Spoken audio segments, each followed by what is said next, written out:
مستر هشام، مساء الخير. برضو مستر تاني. تمام، مش مفيش مستر نتكلم مش طب يا صديقي العزيز، اخبارك ايه؟ لا انا تمام الحمد لله، كويس وكل حاجه كويسه الحمد لله. الحمد لله. انت كله تمام؟ انا زي الفل الحمد لله. يعني من احلى المرات اكيد اللي هنتكلم فيها. احنا لينا حوارات كتير انا وحضرتك مع بعض، بس برضو ما فيش حضرتك. لا ما فيش حضرتك طب يا هشام خليني ادخل في الموضوع بالظبط، خلينا نخش في الموضوع على طول كده. هو الاتش ار طيب ولا شرير؟ لا الاتش ار في الغالب على طول شرير الى ان يثبت العكس، ويثبت العكس دي في الغالب مش هتتحقق الا اذا اضطريت بشكل ما او باخر ان انت تكسبوز داتا كتير عندك، وده طبعا انت مش هتقدر تعمله في جميع الاحوال. ف يعني ممكن حد نقدر نقول ان هو هيفهم الفريم من بره عامل ازاي، فبالتبعيه يقدر نقول زي ما احنا كنا بنتكلم كده من شويه، يبتدي يقول والله هي 80-20، يعني هو ممكن يكون كويس، لكن هو في الغالب لا، هو في الغالب هو شرير، في الغالب هو عايز يوصل لنتيجه ما احنا مش عارفينها. نفس الموضوع اللي احنا كنا بنتكلم عليه برضو، موضوع الامبيجوتي او فكره ان هو مفيش في غموض، في غموض وحاجه مش بايدك. صح. يعني حاجه في الاول وفي الاخر انت استحاله هتعرف تقول والله انا علشان مثلا بنتكلم في salary increases مثلا، انت مش هينفع تتكلم وتقول والله ده حصل كذا وكذا وكذا وكذا، وان مثلا الانكريمنت اللي احنا بنتكلم عليها دي او الزياده اللي احنا بنتكلم عليها دي كانت في اساسها 1%، وانا والله عرفت ان انا اوصلها ل3%. هو رقم واحد محدش هيصدقك، رقم 2 اساسا هي 1 هي 2 هي 3 هي 20 هي قليله، مهما عملت هي قليله والاتش ار شرير. وفي الغالب انت يعني مهما قلت في الغالب الاستوري هتبقى بالمعكوس. يعني هي في الغالب لا، هي لو جت 3 هو محدش تفكيره الاولي هيوصله لنقطه ان هو ايه، او نقدر نقول قليلين، بلاش برضه عشان التعميم وحش، هنقول ان هي لا ده هي كانت 1 وبعدين بقت 3، لا دي كانت 6 او كانت 7، ولكن هو علشان خاطر عنده في الكي بي ايز بتاعته ان هو عايز يعمل كوست افويدنس، عايز يعمل كوست ريدكشن، عايز يعمل وات ايفر، فهو اللي نزلها ل3. ممكن يكون الكلام ده حد قاله وهو في نقدر نقول فقعد بيشرب شاي مع ناس، بس هيتنقلها اكس وواي وزد فتبقى حقيقه خلاص. فقيسي على ده حاجات كتير، سواء كانت في هايرنج او سواء كان مثلا لو هنتكلم في يعني كوست اوبتمايزيشن.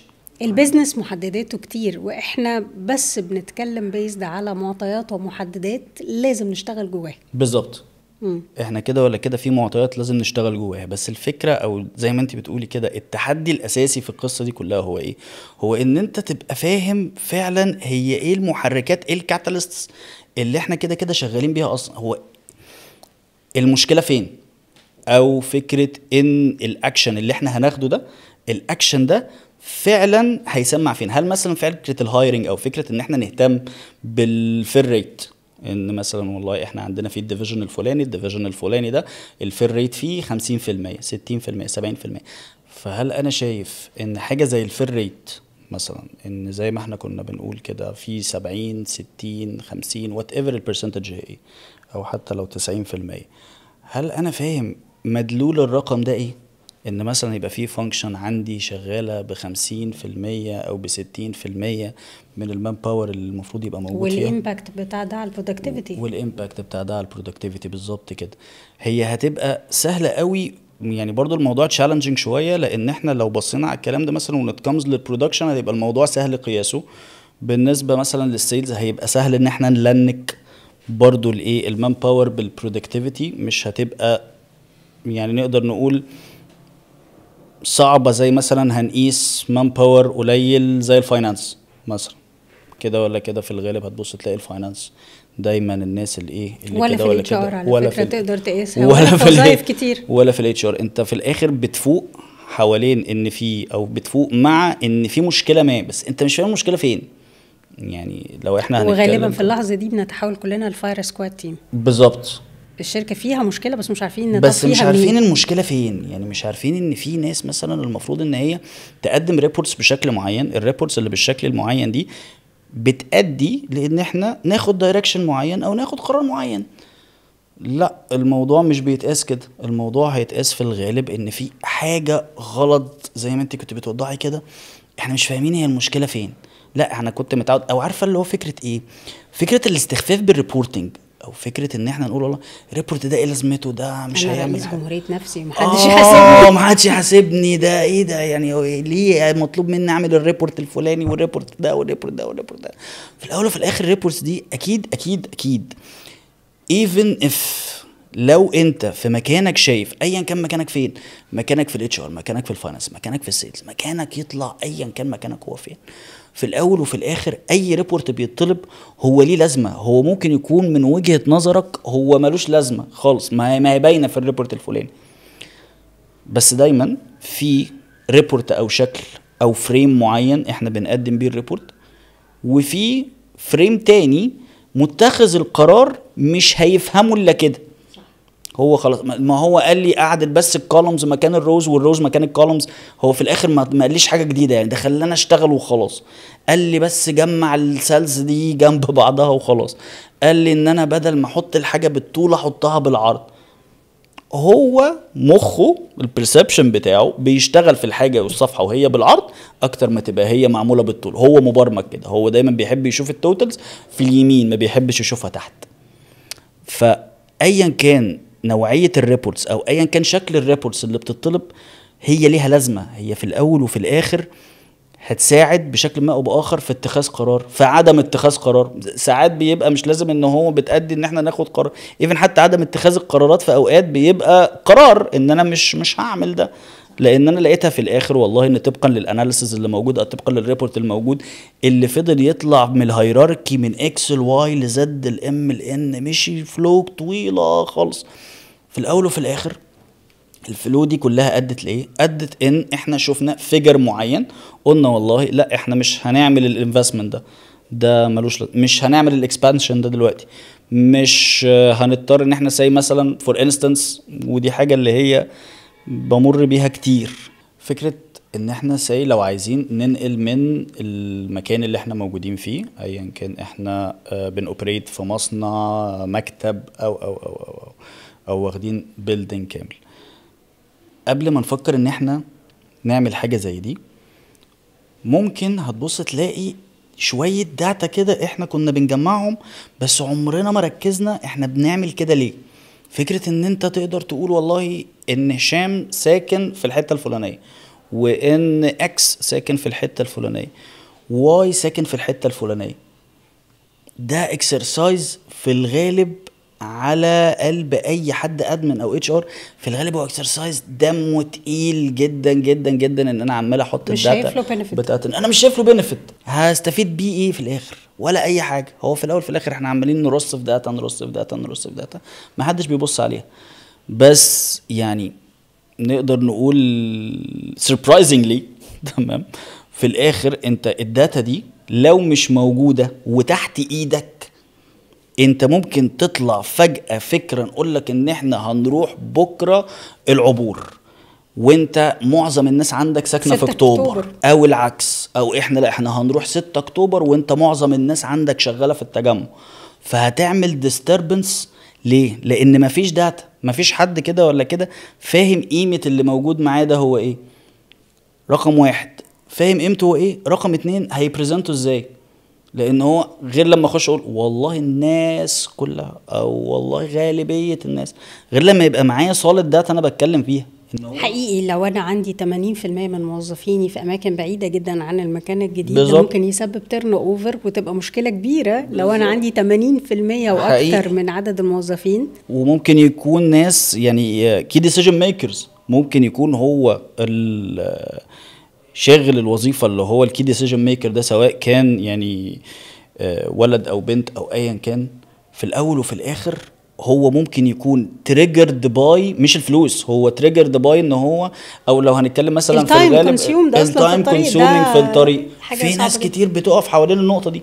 ممكن يعني ليس دائما المحرك الاساسي في اتخاذ القرارات في الاعاد او ان احنا هننقل من مكاننا هو في الغالب الفلوس، لا هو محرك وسيظل محرك، وهو محرك مهم، وهو من ضمن الاساسات اللي كده ولا كده لازم تتاخد في الحسبان، ونقول عليه 50% في الغالب. طبقا للظروف اللي احنا بنتكلم فيها او السياق العام اللي احنا كلنا شغالين فيه.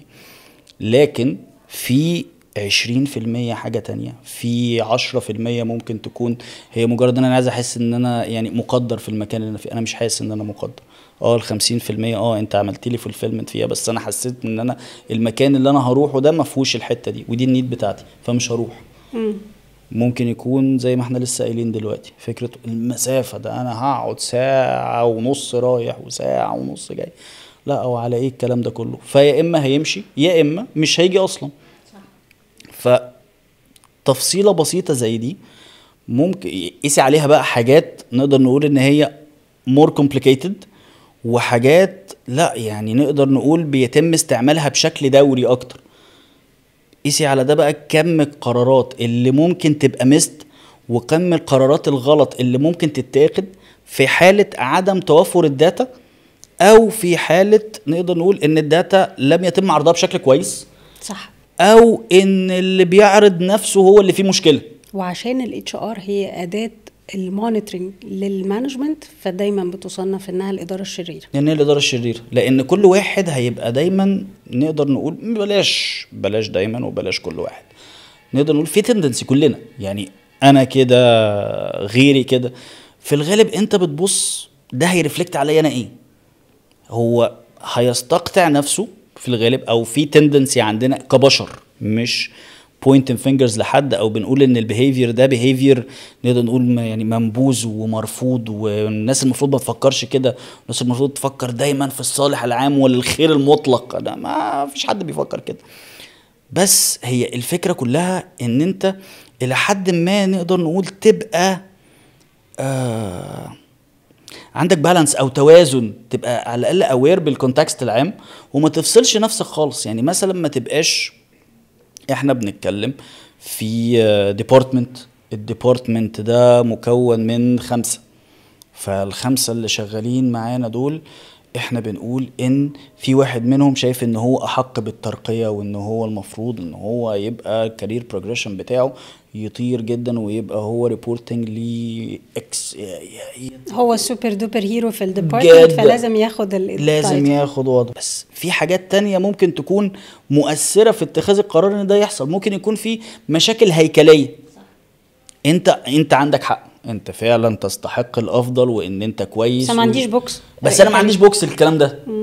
يعني في الاخر، وفلنفرض عشان نخليها اعقد شويه زي ما احنا بنقول كده، ال5 دول لا في منهم 3 شايفين كده، ده هيبقى اوقع. ال3 شايفين ان هم المفروض يبقوا مانجرز او يبقوا سوبرفايزر. طب احنا هنخلي فيه 3 سوبرفايزرز على 2؟ ما انتوا عندكم نفس فكره البيل كيرف. يعني البيل كيرف احنا كده ولا كده، بغض النظر عن نقدر نقول الكومنتس او الريماركس او اللي عليه، يعني بس انا بحبه الصراحه.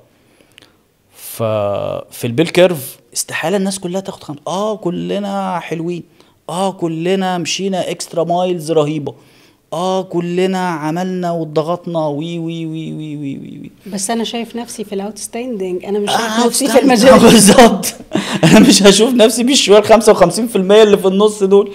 لا بس انت في الغالب يعني لا، ما انت لو كلنا 5 او لا، يعني اصلا انا عندي مثلا ريتنج سكيل من 1 ل5، بس اللي هو لو هنسميها باسمائها مثلا، ان هو هنقول مثلا ده اوتستاندينج، او هنقول ان هو اكسبشنال، فكلنا شايفين نفسنا اكسبشنال، بس هو في اكسبشنال يعني يستحق عنك شويه. انت عارف المشكله بتبقى فين؟ انا بشوف ناس لمجرد انه جه شغل الصبح ومشي في ميعاده، هو شايف نفسه شايف نفسه اكسبشنال، هو خلاص عمل المطلوب واكتر كمان. انا جيت والتزمت بالبوليسي بتاعت الشركه، فليه بقى مش بترقى؟ وليه مش باخد اكسترا بنفيتس؟ وليه تبتدي الديماندز كتير.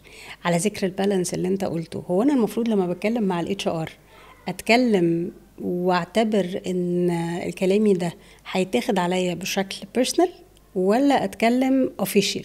هو لازم ميكس، ما ينفعش ان هو يبقى الموضوع بيرسونال بس، او الموضوع ان هو يبقى اوفيشال بس. دي برضو مشكلة، او نقدر نقول تحدي. خليها تحدي تبقى شكلها افضل. لو هنتكلم على التحدي ده تحدي بيواجهه معظم الناس اللي شغالة HR، علشان خاطر نقدر نقول هما مفيش ما بينهم وما بين الناس بريدج. تعالي نتخيل السيناريو من ناحية ان هو بروفيشنال واوفيشال بس. انت عارف ان اغلب الاتش ار الصغيرين ماجوريتي منهم المشاكل بتاعتهم في الكارير لانهم بياخدوا الامور بشكل شخصي. اصل فلان اتضايق مني وكشر في وشي وما ردش عليا، اصل فلان تعامل معايا علشان البيرول بتاعه منزلش زي ما هو كان حاسب ان انا كده بسرقه، اصل الموظف الفلاني وهو بيتكلم معايا على صوته فما كانش المفروض يتكلم معايا بالنبرة دي.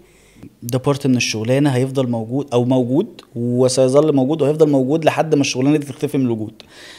البارت ده انت لازم توصل لصيغه ان انت تتعامل معاه. طبعا الموضوع صعب، وطبعا it's easier said than done، وطبعا انت هتقعد تشرب كركديه وتاخد مهدئات وتعمل حاجات جميله، بس لا، هو جزء من الشغلانه. طبيعي جدا ان الناس كلها هتقعد تقول عليك كومنتس وهتقول ان انت عندك مشاكل، او هتقول والله ان انت، او هيبقى متضايقين منك، لان ده لو لنكنا بالكلام اللي احنا ابتدينا بيه كلامنا في الغالب انت اصلا شرير. يعني في الغالب انت اصلا شرير. فبما انك شرير انت هتيجي تشرح لي وتقول لي والله ان انا الانكريمنت بتاعتي هي الاكس 5 10 20 ايا كان هي ايه. لا، انا في الغالب هبقى شايف ان انا زي ما احنا كنا بنقول في البدايه ان انا لا، انا استحق 40، ولو خد ال 40 لا انا استحق 80، ولو خد ال 80 لا انا استحق 160%. تريبل بالظبط. يعني ليه لا؟ هو ده حق وحق مشروع، ولكن ما ينفعش ان هو يبقى ده نقدر نقول ايه، عارفه باينري، اللي هو يعني لغه البرمجه هي زيرو وحيد، يعني هو زيرو واحد بس. لا، هو ما فيش، في ارقام تانية، في محددات تانية، وفي عوامل تانية مش لازم بالضرورة يكون في قصدها او في اصلها شر او اذى او نقدر نقول هو مش بنحط مصلحة ناس على ناس تانية. مش انا المقصود، it's not personal at all. في البيزنس هو الدور اللي انا بمثل الشركة فيه هو المقصود بالظبط، مش انا خالص المقصود، مش انا المقصود. وبالعكس انت برضو لو عكستها وهتلاقي نفسك وانت بتكلم الاداره او وانت شغال مع الاداره من الناحيه التانية وبتتكلم على الناس اللي هم اوريدي شايفين ان انت عندك في مشاكل او ان انت مش بتوصل وات ايفر او برضو الناحيه التانية لو هنتكلم على، لان انت كده انت عندك هو مش ريبورتنج بس نقدر نقول الكونكشنز بتاعتك. يعني انت ديبارتمنت في النص، الديبارتمنت اللي في النص دي ما بين كل الديبارتمنتس وما بين الاداره، انت بتحاول توصل لصيغه الناس دي كلها وكل الديبارتمنتس دي تبقى شغاله بهارموني مع بعضها، بغض النظر عن ان في براكتسز وفي ناس كتير بتشتغل الشغلانه نقدر نقول فور ذا سيك ان هم بس يبقوا اسمهم شغالين اتش ار. دول برضو بارت ممكن نكون اثر على نقدر نقول الصوره اللي الناس واخداها حوالين الشغلانه. ده ممكن، ده حقيقي برضو. والناحيه التانية هي برضو متطلبات وعلى الاداره. فكره ده سبب من اسباب انه الكيس دي احنا ليه واصلين لها في السوق المصري، لان كتير من الديسيجن ميكرز اصلا مش عارف هو الدور الحقيقي لوظيفه الاتش ار المفروض يكون بالظبط. ايه. انت خدتيها والله من على لساني. بالظبط، انا بجيب الاتش ار يعمل ايه في الشركه؟ انا مستني اصلا من الشغلانه علاقات عامه بالظبط، ولا مجرد انه يبقى موجود علشان يعد على الناس جم امتى ومشوا امتى ولا موجود ليه؟ هو موجود ليه اصلا؟ بالظبط. الوظيفه دي بتعمل لنا ايه بالظبط. فالوظيفه دي يعني هتقدم لي ايه زياده؟ هتقول لي ايه؟ خلاص هو خد على نمط معين. الاكزامبل اللي انت قلتيه ده حلو جدا، ان هو ساي انا خدت بالي ساي وانا ديسيجن ميكر كبير في شركه ما، تمام، فلنفرض تعالى نقول شركه صغيره. ففي الشركه الصغيره اللي احنا موجودين فيها دي، في الهايبوثيتيكال كيس دي، احنا بنقول ان الراجل بتاع الاتش ار اللي شغلته اتش ار، الراجل ده بيعمل مرتبات خلاص، فدور انا طالع على كده. وانا طالع على كده، وانا نقدر نقول كنت في الليفل الاولاني خالص، في اي نسميها بقى سبيشالست اخصائي، تختلف المسميات، لكن في الاول وفي الاخر انا انتري ليفل. فمن وانا انتري ليفل انا اللي فاهمه عن الاتش ار ده ان هو بيعمل ايه. الاتش ار ده هو اللي بيعمل الايه، الاتندنس، وهو بتاع الخصومات، وهو اللي بينزل لنا المرتبات في الاخر، وهو اللي بيعمل استماره 6 واستماره 1 والناس اللي ماشيه والناس اللي خارجه وكده. ده اللي انا فاهمه من وانا داخل انتري ليفل. بكبر والمفهوم ده بيكبر معايا للاسف، لان ده اللي شغال قدامي بيعمل كده، وما بيتكلمش حوالين حاجه تانية. ده اللي هو الاكزامبل، الناس اللي هي اساسا يعني نقدر نقول ان هي ما عرفتش تبيع الشغلانه صح، او هي اصلا مش فاهمه الشغلانه اصلا صح، علشان خاطر ان هي تعرف نقدر نقول يبقى ليها ساي. على فكرة اللي انت بتقوله كلام يوجع قوي، لان انا ساعات بشوف ناس بتشتغل اتش ار هو مش فاهم هو بيعمل ايه في الشركة، مش فاهم صح. للاسف بنشوفها في الانترفيوز كتير. لما بتنزل اعلان لوظيفة بتلاقي ناس بتشتغل شغلانة بقالها بالثمان وبالعشر سنين، واصل هم في الشركة قالوا لي يعمل كده. يعني صح. بتلاقيه ماشي زي ما الاهواء الشخصية اللي هو اتعود عليها اتعود في عليها. شركته. اصل احنا بنخصم بالطريقة دي، اصل احنا بنحسب الخصومات كده، بس ده مش قانوني، بس ده مش صح. تلاقيه الرد الطبيعي عنده انه احنا في الشركة بنعملها كده. بالظبط، هو الايند مع الشكل على طول. كتير من الاتش هو ار بيأدابت، يعني نقدر هو منفذ. هو منفذ، هيز دور حقيقي. بس طيب اوكي، دي برضو تشالنج تاني، هو ان انت ايفن اف لو انت دور، فلنفرض ان انت دور، اكيد في مرحله من المراحل يعني هتقرا، هتجمع ان لا يعني في اكتر من كده شويه. هنا مسؤوليتي انا الشخصيه، بالظبط. المفروض انا اشتغل على نفسي بالظبط، واطور من نفسي. حتى لو كانت شركتي محتاجه مني دور بسيط، انا اللي المفروض اشتغل واطور من نفسي كاتش ار، واعرف واذاكر كويس علشان اعرف اطور من الكارير بتاعي، سواء كملت في الشركه او كنت بره، يبقى منها فت شركتي اللي انا موجود فيها، او لو هكمل الكارير بتاعي فيبقى في بروجريشن للكارير ده ليتر اون. متفق تماما، بالظبط كده. ده للاسف ما بيحصلش. ما ده ما بيحصلش، لان هو الفكره فين؟ احنا في environment نقدر نقول ما بتسمحش بارتكاب اخطاء كتير. صح. والتعليم ما بيجيش غير ان انا اعمل خطأ واعرف ان هو خطأ، وبعدين اعرف ان هو يعني والدي دايما كان بيقعد يقول لي ان احنا او ان انا تمام ما بتعلمش او ما بعرفش ان الحاجه اللي انا رايح عليها دي هتسبب مشكله في الاخر الا اذا لما اخبط فيها. لما يقول دي حيطه دي حيطه هتخبط فانت لازم مش تتوجع علشان لازم تتوجع عشان تتعلم. لكن انا لو قعدت انصحك كتير طول الطريق ان دي حيطه ما تروحش هناك، دي حيطه ما تروحش هناك، لا انت مش هتفهم الا اذا لبست فيها.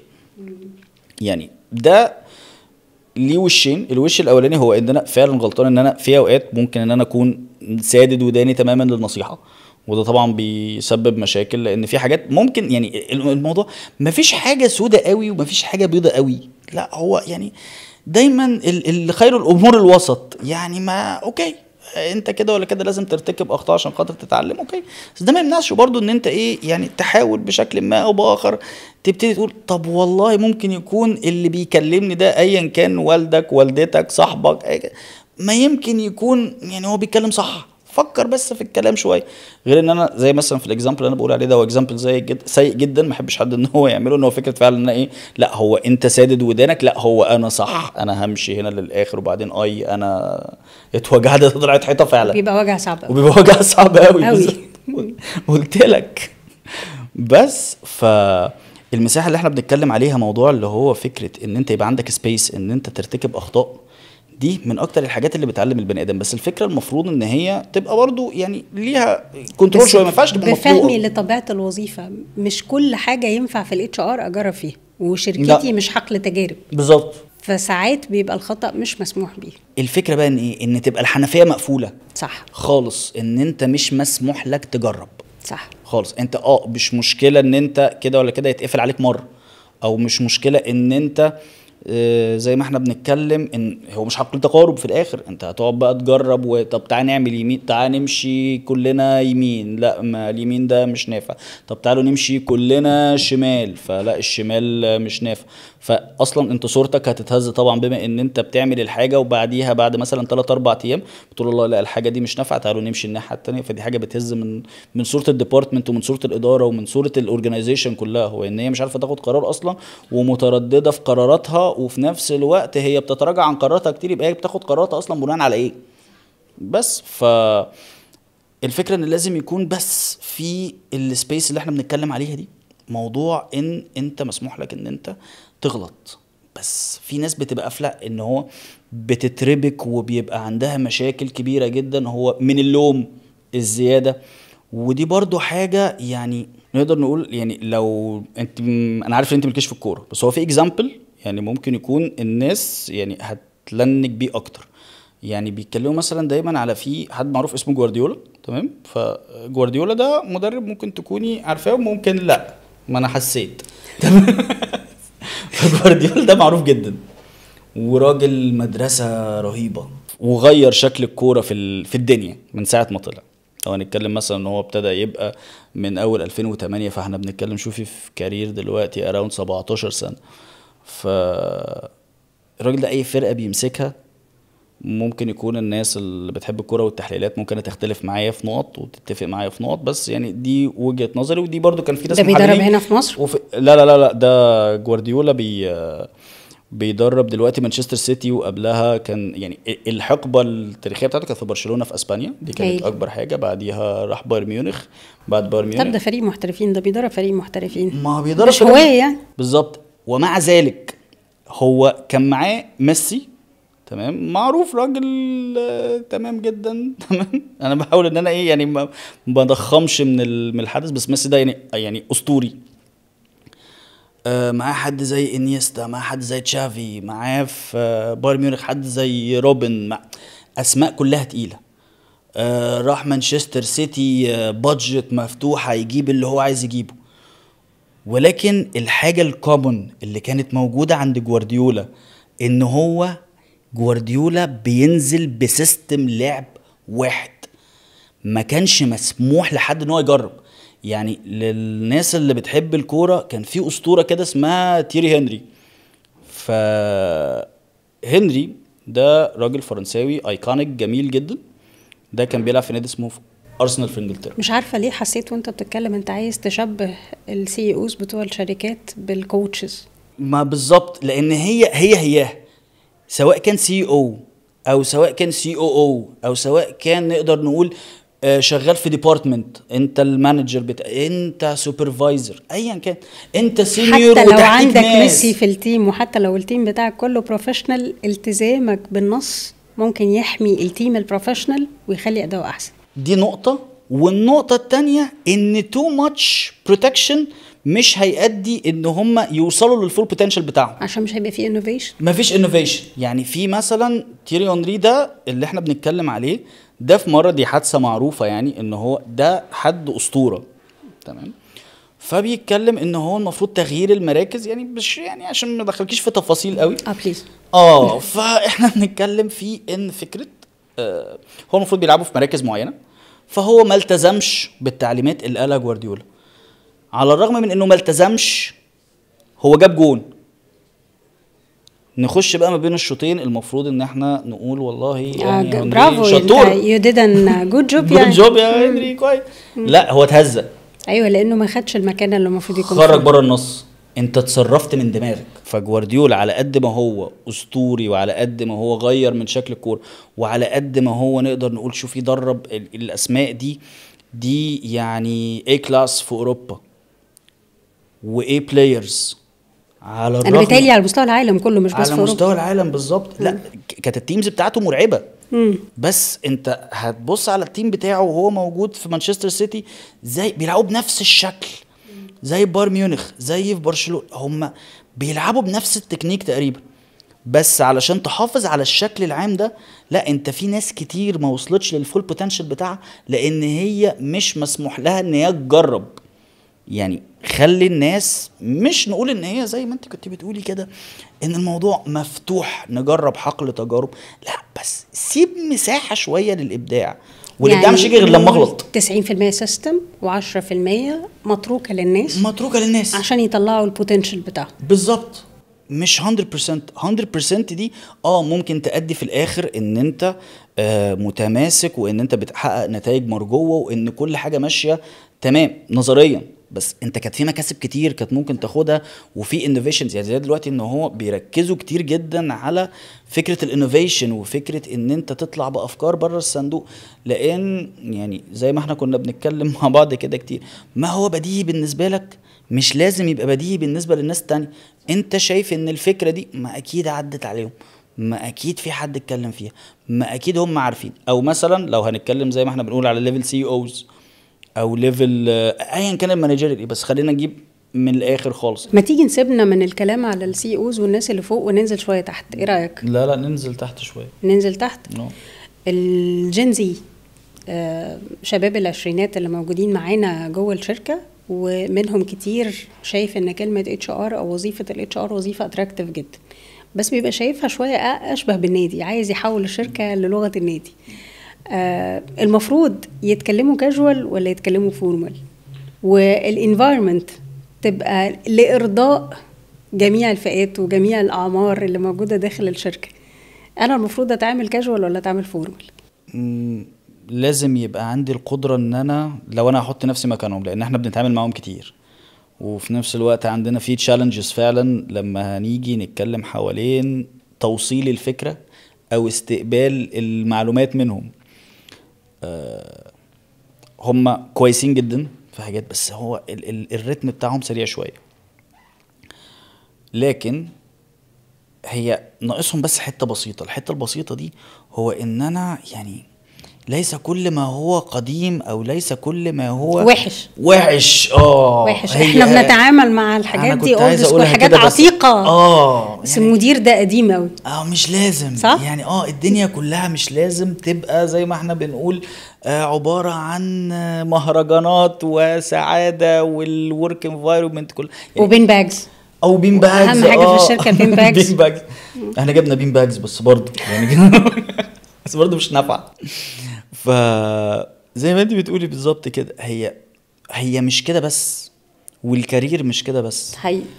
هي المشكله ان هم نقدر نقول في امكانيات جباره موجوده جواهم، طبقا لان هم عندهم كميه مهوله من المعلومات مش موجوده عندنا ولا موجودة حوالين الجيل الأكبر منهم شوية. عندي تحفظ، هما ممكن ما يكونش عندهم القدر الكافي من المعلومات تكنيكالي جوه الوظائف، عشان كده محتاجين مديرين شاطرين وأكفاء يعلموهم، لكن ممكن يكون عنده طاقة محتاجة ان انا استغلها. شكرا ليكي جدا. ممكن اكون انا اقصد حاجة تانية، مش الجانب التكنيكال قوي اللي انا اقصده، بس اللي انا اقصده الاويرنس العام حوالين مواضيع مختلفة. يعني هو نقدر نقول مثقف اكتر. ممكن يعني هنحط تحت كلمة مثقف خطوط كتير، يعني حوالين الديفينيشن بتاعها هو مين اللي مثقف ومين اللي مش مثقف، ولكن هو عنده exposure لكمية معلومات كبيرة. الوعي والإدراك للمتغيرات اللي حواليه كتير. أكيد أفضل من الأجيال اللي قبل كتير. ما حدش فينا يقدر يختلف على ده. ده فرق في الإيه؟ فرق في البرسبشن بتاعه. لما هو زي مثلا بيبقى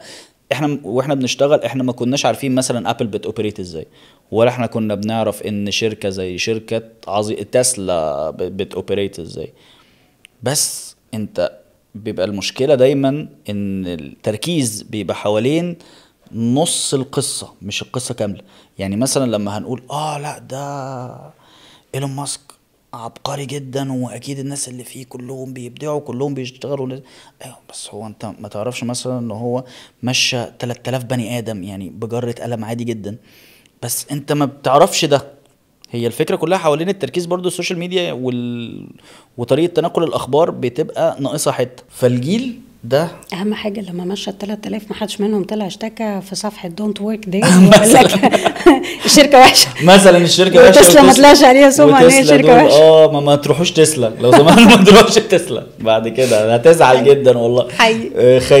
اسمه بياعين بيبيعوا الناس بتاعتهم. لا هو ده جزء من السياق العالمي حوالين البيزنس بيدار ازاي. في كده وفي كده، ايكو سيستم له اوريدي قواعد، ولازم كلنا نبقى راضيين بالقواعد دي ومحترمينها. بالظبط. وهدفه في الاول وفي الاخر هو الربح. يعني هو ده النظام اللي احنا ماشيين بيه. هو في الاول وفي الاخر اي حد فاتح اي مشروع هو غرضه ايه؟ غرضه انه يكسب. فلنفرض ان احنا فاتحين سوبر ماركت صغنطط كده، فالسوبر ماركت الصغنطط بتاعنا ده فيه 3، لا حبينا ان احنا نجيب معاه 2 كمان، رحنا جايبين 2 كمان. بعدها ظروف الشغل لسبب ما قلت شوية وحصلت الكورونا مثلا، فالناس ما بقتش تنزل تشتري وبتاع والكلام ده، وفجأة انا بدل ما انا محتاج 5 والله اضطريت ان بقيت محتاج 2. بقيت محتاج 2. فهل الراجل اللي مشى الناس اللي جوه، يعني صاحب السوبر ماركت، لو احنا اصحاب السوبر ماركت ده، الناس هتبص لنا ازاي؟ والله عادي مش مشكلة. ما هو الثلاثه دول ما كان كانش المفروض محتاج، يستحملهم كان عشان عندهم المفروض التزامات. يستحمله بالظبط. لكن الوعي الجمعي حوالين الشركات في الغالب هو ان هي كيان اكبر ومفتري اكتر، وبياخد قرارات غرضها ان هو مصلحته هي، يعني هو بس، مش ان هو لا، كمية متغيرات وكمية فاكتورز انت المفروض ان انت تحطها في الحسبان علشان تاخد قرار ان احنا محتاجين نعين 20 ولا نمشي 20. وهنا بيجي دور رمانة الميزان بتاعة الاتش ار، considering الستيك هولدر في اي decision، وهو بيعرض الريكومنديشنز بتاعته. لما بيكون اتش ار شاطر بيعرض الريكومنديشنز بتاعته للديسيجن ميكر، سواء كان سي او او واتس ايفر مين مديره.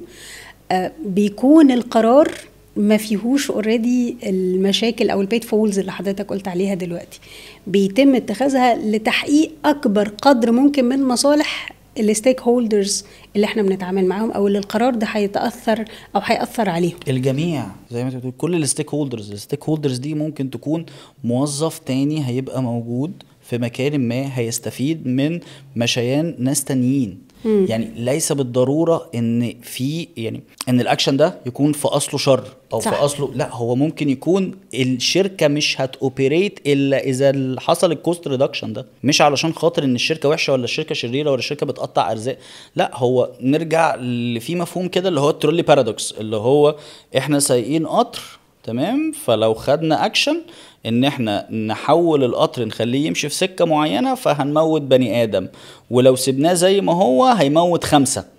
فانت هتاخد الاكشن ولا؟ هي معضلة اخلاقية كبيرة لحد دلوقتي الناس مختلفة فيها، بس هي دي الفكرة. اتس فيتل، احنا لازم نواجهها. لازم نواجهها في الاخر. صح. صح جدا. فانا هختار بشكل ما ان انا لا هختار يعني مصلحة المعظم، بس انت للأسف مش هينفع ان انت كوميونيكيت ده. صح. او مش هيبقى فيه اي سياق ان انت تتكلم وتقول والله لا، ده هو في الاساس هو لو الاكشن ده ما اتخدش، لو وات ايفر الكوست ريدكشن اللي احنا خدناها، سواء كان في مان باور، سواء كان في اي يوتيليتيز احنا بنستعملها، سواء كان ايا كان، حط تحتيها 3000 ايتم وايتم ممكن ان احنا نعمل منه كوست ريدكشن.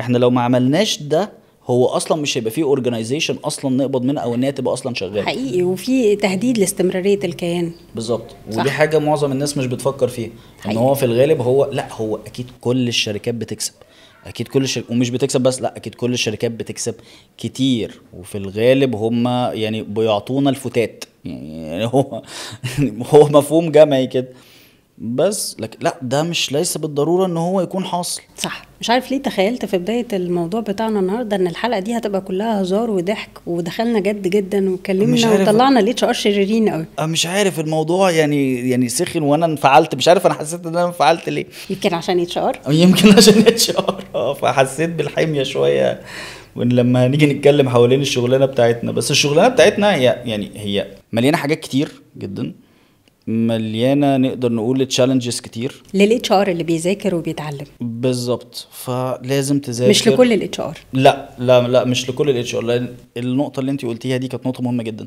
موضوع ان السي او نقدر نقول الاداره ايا كانت شخص او سواء كانت مجموعه او في الاخر الاداره مستنيه ايه من الديبارتمنت ده. صح. سواء كان منه او من او من اي ديبارتمنت في الدنيا، انت مستني ايه منها؟